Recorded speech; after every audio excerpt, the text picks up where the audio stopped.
नमस्कार दोस्तों, आज मैं आपको बुधवार व्रत की कथा सुनाऊंगी। आप सभी मेरे साथ बोलिए, ओम श्री गणेशाय नमः। बुधवार व्रत कथा भगवान गणेश को समर्पित है। इस कथा का पाठ करने मात्र से आपके जीवन में धन, बल, बुद्धि, विद्या की वृद्धि होती है तथा आने वाले सभी संकटों का नाश होता है। इस व्रत को किसी भी महीने की शुक्ल पक्ष के प्रथम बुधवार से प्रारंभ कर सकते हैं। बुधवार के दिन गणेश जी का व्रत, पूजा तथा कथा का पाठ करने से मनवांछित फल की प्राप्ति होती है। आइए सुनते हैं बुधवार व्रत कथा। प्राचीन काल की बात है। किसी ग्राम में एक साहूकार अपनी पत्नी के साथ रहता था। पति पत्नी दोनों भगवान गणेश की पूजा करते थे और दीन दुखियों की मदद करने के लिए हमेशा तत्पर रहते थे। ईश्वर की कृपा से उनके पास धन धान्य की कोई कमी नहीं थी। कभी थी तो बस एक संतान की। पति पत्नी संतान नहीं होने से दुखी रहते थे।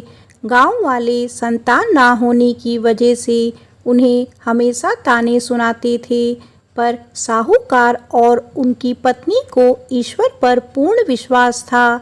ईश्वर जरूर कुछ अच्छा सोच के रखा होगा हमारे लिए। एक बार पति पत्नी मंदिर में गणेश जी के दर्शन, पूजा अर्चना करने गए।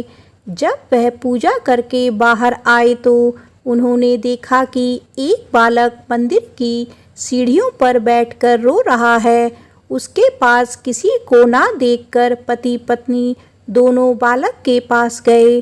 बालक को शांत कराया और उसके माता पिता को ढूंढने लगे।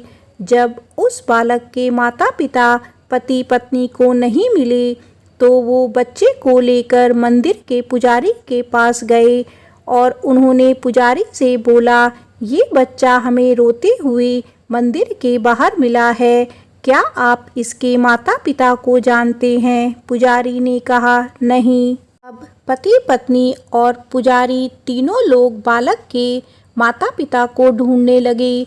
काफ़ी देर ढूंढने पर बच्चे के माता पिता नहीं मिले तो पुजारी ने साहूकार और उसकी पत्नी को बोला, आप इस बालक को अपने घर ले जाइए। अगर इसके माता पिता इसे ढूंढते हुए आए तो मैं उन्हें लेकर आपके घर आ जाऊंगा। साहूकार और पत्नी बच्चे को लेकर अपने घर चले गए। काफ़ी समय बीत गया और बालक के असली माता पिता का कोई पता नहीं चला तो उन्होंने गांव के सरपंच से अनुमति लेकर बच्चे को गोद ले लिया और उस नन्हे से बालक का नाम गणेश रख दिया। कुछ दिन बाद गांव में एक पति पत्नी आए जो चोर थे। गांव में जाकर उन्हें पता चला कि गांव में सबसे ज़्यादा धनी व्यक्ति साहूकार है जिसकी अपनी कोई संतान नहीं है। उन्होंने एक बच्चे को गोद लिया है जिसके माता पिता का कोई पता नहीं है। धोखेबाज पति पत्नी अब विचार करने लगे कि साहूकार को कैसे लूटा जाए। तभी उन्होंने योजना बनाया कि वो उस बच्चे के असली माता पिता बनकर जाएंगे। योजना बनाकर पति पत्नी दोनों मंदिर में जाकर बैठकर रोने लगे। उन्हें रोता देखकर मंदिर के पुजारी आए और उनके रोने का कारण पूछने लगे।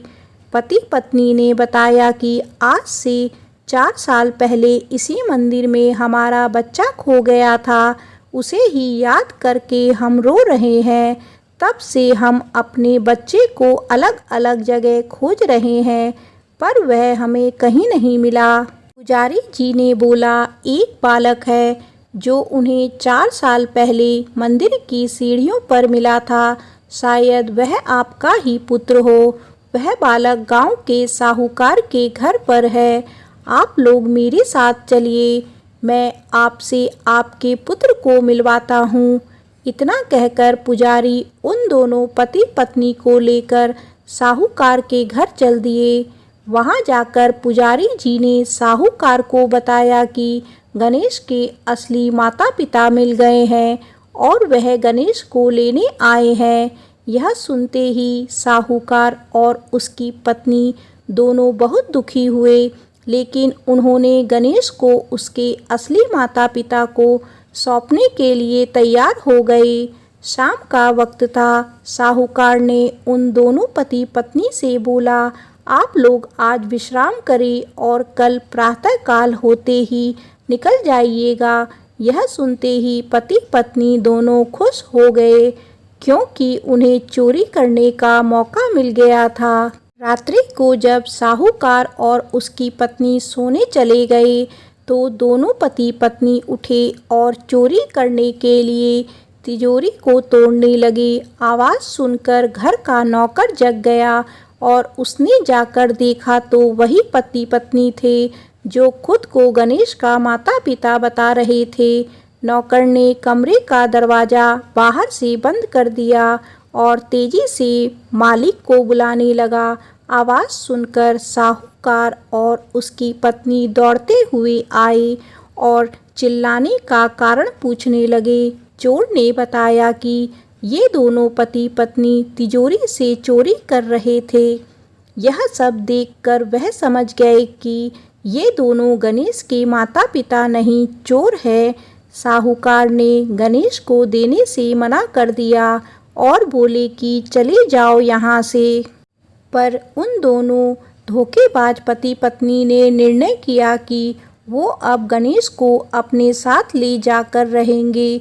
पति पत्नी दोनों गांव के सरपंच के पास गए और बोले, साहूकार उनके पुत्र को वापस नहीं दे रहे हैं। सरपंच ने साहूकार और उसकी पत्नी को गणेश को साथ लेकर सरपंच के सामने प्रस्तुत होने की सूचना भेजी। साहूकार अपनी पत्नी और गणेश को लेकर आ गए।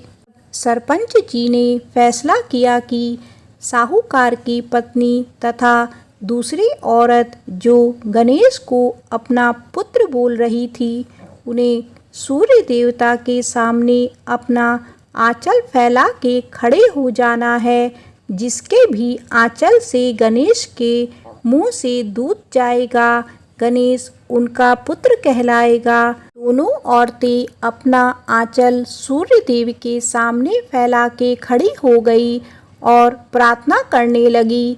भगवान गणेश जी के आशीर्वाद से साहूकार की पत्नी के आंचल से दूध की धारा गणेश के मुंह में आ गई।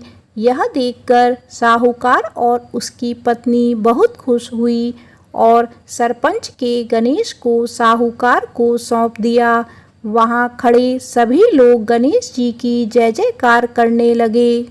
गणेश जी की बुधवार की व्रत कथा समाप्त होती है। आप सभी मेरे साथ बोलिए, ओम श्री गणेशाय नमः।